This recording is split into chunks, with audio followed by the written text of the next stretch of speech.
Alongside our senior hockey writer, Frank Cervelli, senior director of scouting, Craig Button. All right, guys, we're going to play What If. We realize there are all kinds of backdoor wheelings and dealings, all kinds of, don't touch my guy, I'll give you this draft pick, but we're going to play What If. What if Vegas could select their opening night roster by what we've seen so far on the exposed list? What would that team look like? Let's begin in net. Well, it begins with Marc-Andre Fleury. He'll be wearing number 29, three-time Stanley Cup champion. There's been a lot of great acts in Vegas from Quebec, Celine Dion and Cirque du Soleil. Well, he'll be a great act, too. He's got street cred. He's still got a lot of game left. So you talk about starting in the net in an important position. There's nobody better than Marc-Andre Fleury. Philip Grubauer is the perfect backup for the Vegas Golden Knights. He's young, and he also has a history with George McPhee being drafted by the Capitals. What could the blue line look like? Well, Methot and Dumba. I think we know what Mark Methot has done for Erik Karlsson. I think he could do similar things for Matt Dumba, which increases Methot's value not only to the Vegas Golden Knights, but maybe the asking price to the Ottawa Senators, but a real steadying influence. You need veterans to show your young players the way, and I think Toby Enstrom can do a similar mentoring role for Josh Manson, a young player who took big strides with the Anaheim Ducks this season, particularly in the playoffs. Another thing about Dumba and Manson, they bring a physical presence, too. They'll step up and they'll deliver some hits, so they'll keep the opponents honest. All right, pretty solid in net and on the blue line. What about up front? Can they score? Well, that's the biggest challenge. You thought that there wasn't going to be much scoring. Well, I think when George McPhee saw the exposed list, he had to be very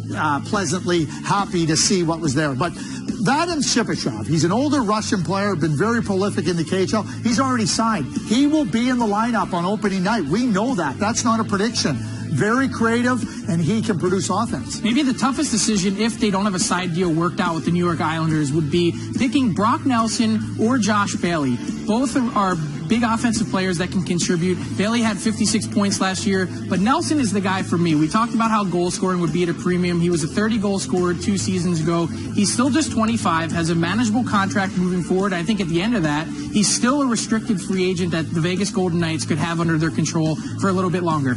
And let's not forget about James Real Deal Neal and Jonathan Marchessault.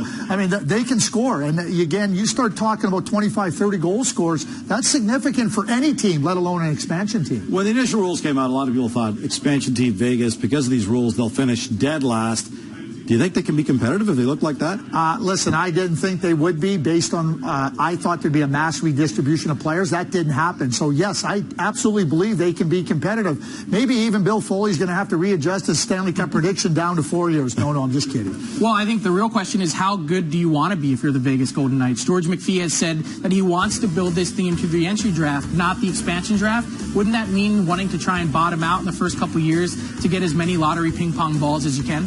By the way, those of you keeping track of the dollar figures, yes, Las Vegas has to spend to the cap floor by opening night, and the boys did the math, and yes, they will hit the $55.4 million cap at the basement at the very least.